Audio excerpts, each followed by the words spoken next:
Hi everyone. I decided to do my case study on the Amazon River. I chose the Amazon River because I believe that it is one of the most interesting areas known to man. The Amazon River is one of the largest in the world, and it sustains the largest rainforest in the world, yet large portions of it are still unexplored. The river contains one of the most diverse aquatic ecosystems found anywhere in the world. It is home to more than 5,600 species of fish, including the well-known Amazon River pink dolphin, the giant otter, piranhas, and the arapaima, the largest freshwater fish in the world, which can grow to over 15 feet. The Amazon River can be found twisting and turning throughout most of South America, including Guyana, Ecuador, Venezuela, Bolivia, Colombia, and Peru, but the majority of it is located throughout Brazil. The river is approximately 4,000 miles long, and the only river that's even close to that size is the Nile River. Throughout the majority of the river, the depth exceeds about 150 feet, but in some areas it can go as deep as 300 feet. The width of the river varies drastically depending on the season and area. In some areas, during the dry season, the width has been measured at only a mile. During the wet season, though, these areas can expand to up to 30 miles wide. This causes much of the river to be surrounded by freshwater wetlands. The mouth of the river, where it connects to the Atlantic Ocean, is more than 250 feet wide, and that's the picture that you can see on the slide now. The discharge of water in this area has been measured at approximately 7,733,000 feet cubed per second. This is almost equal to all of the major rivers in the world's discharge combined. The average velocity of the river is approximately 1.5 miles per hour, but this can increase to upwards of 5 miles per hour during the wet season and upwards of 15 miles per hour during floods. This image shows the wetlands of the Amazon. So the blue is open water for the river, the green is the forest wetlands, and the purple are herbaceous wetlands. The Amazon River is considered a drainage basin. One of the reasons that the river is so large is because it is located in the largest drainage basin in the world, spanning 2,722,000 square miles. This is double the size of the next largest. The river is surrounded by Brazilian highlands in the south and the Guiana highlands in the north. The precipitation in these areas all flow into the river.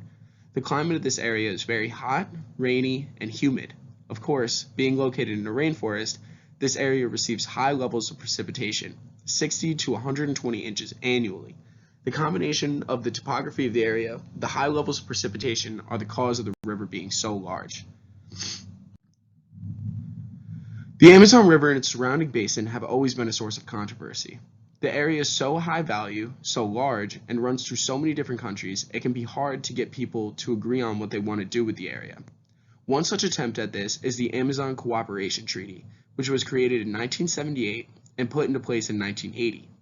This was then later amended in 1998 into the Amazon Cooperation Treaty Organization, or ACTO. The member states or countries included in the ACTO are Bolivia, Brazil, Colombia, Ecuador, Guyana, Peru, Suriname, and Venezuela. The treaty is focused on fostering the sustainable development of the Amazon River. All member states in the ACTO have agreed to work together to promote beneficial development in their respective territories in a way that is mutually beneficial to all member states and focuses on the preservation of the environment as well as rational use of natural resources. The treaty also focuses on guaranteed freedom in research, infrastructure, and tourism, as long as these don't impede on the previous statement. A large focus of the treaty has been using their water resources properly. This includes a hydrometeorological database of the Amazon region that allows cooperation between all countries in the range of hydrology and climatology.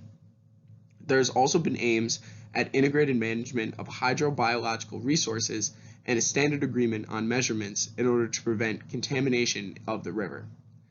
In 2005, with the help of the Global Environment Facility, the ACTO launched the GEF Amazonas Project. This project, again, attempted to create one shared vision concerning water resources and land use. The main pull of the GEF Amazonas project would be that they would concentrate on the feedback from the surrounding communities regarding climate variability, droughts, floods, and fires within the Amazon basin area. The project also focused on building integrated water management and anticipating hydrological impacts of climate change before they happen. Another large focus that the ACTO has is to manage chemical safety in the area. In 2006, the ACTO, in partnership with Brazil's Ministry of Environment, created a regional action plan for prevention and control of mercury contamination in the Amazon area. This plan would promote the proper handling of chemicals and increased use of clean technology. As you can tell, the majority of the policies and development in the area have all gone through the ACTO. They've been in charge of the management of the area since 1980. The difficulty in managing this area comes from the sheer size of it, as well as it being located in multiple countries. This leads to many people butting heads on what they want to do. The ACTO has done its best to ensure harmonious interactions between the countries. Despite their best efforts, the Amazon River and its surrounding areas continue to face exploitation. A large problem that the ACTO has been facing since its creation is funding. There just isn't much focus on sustainability of the area by the country's leaders, especially Brazilian President Jair Bolsonaro, who was responsible for the majority of the area that the river runs through. The president has shown a blatant disregard for environmental issues in order to bolster their economy. One such example of this is Brazil's plans for hydroelectric dams in the Amazon region. They currently have a so-called mega dam that diverts water from the Xingu River into the Belo Monte hydroelectric dam complex. The original idea for this dam is that it would provide clean and cheap energy for much of the area. The issue that they failed to address was the impact it would have on indigenous communities, local wildlife, and climate change in general. The dam has been a hub of greenhouse gas emissions, only furthering our issue of climate change. The biggest issue that the people of this area have, though, is that it's closed off an important transport route as well as lowered diversity of fish in certain areas. This has led to people who rely on their fishing trade to have to find new ways of earning a living. Jair Bolsonaro has also been trying to eliminate environmental licensing in the area, basically allowing people to do with the resources of the area as they see fit, as well as proposing a law that would open protected indigenous lands to the exploitation of non-indigenous peoples. The Brazilian president only seeks to further the economic ventures of the area. He has no plans of improving the sustainability of the area, and the consequences are already being seen. Much of life in the Amazon is focused on the Amazon River.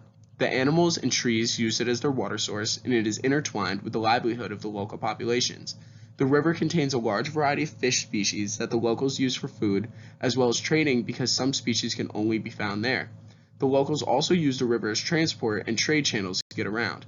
There are no roads through the rainforest, so the river is the main method of transportation. The Amazon River basin is a very fragile ecosystem, though. The river is responsible for sustaining the surrounding area, and that makes the soil very fertile and the lumber very healthy. This has led to heavy deforestation. With less trees surrounding it, the river is losing valuable genetic material that is used to keep the river healthy. The areas once cleared of trees are then turned into soy and cattle farms, which come with the danger of harmful chemicals and leachates entering the system, leading to more trouble in the river. Not everything about this region has been bad, though. Yes, the Brazilian president is trying his hardest to halt all environmental progress, but the ACTO has made improvements in the area. Every country involved has satellite control stations from which they monitor deforestation, like the one you see on the screen now. The ACTO has been in a constant fight to secure funding, but they have made progress and increased their budget from $2 million to $36 million. The ACTO has also created a streamlined process for securing permits for proper resource management. The Amazon River and its surrounding basin are a national treasure, and they should be treated as such. It is sad that the Brazilian government has basically rolled over and let economic ventures skew their outlook, but this area is still very much alive and well. The ecosystems and indigenous people are thriving, but this may only last for so long unless someone steps in and does something.